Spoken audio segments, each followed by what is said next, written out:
Guys, you're here. Happy to see you again. Welcome to the YouTube channel, Learn with Haya. Sorry for interruption.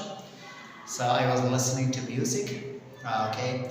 So I wanna explain one rule. یک قانون که امروز میخوایم تشریح کنیم about the letter C. درباره حرف C است. When it sounds, when it sound K. So let's talk about it. It's easy. It's too easy. بسیار آسان است قانون. Consider three letters. Say حرف را در نظر بگیرید. C E C I C Y. Always like bicycle, like cinema, like cell phone. Other letters without these three letters, you can pronounce it K.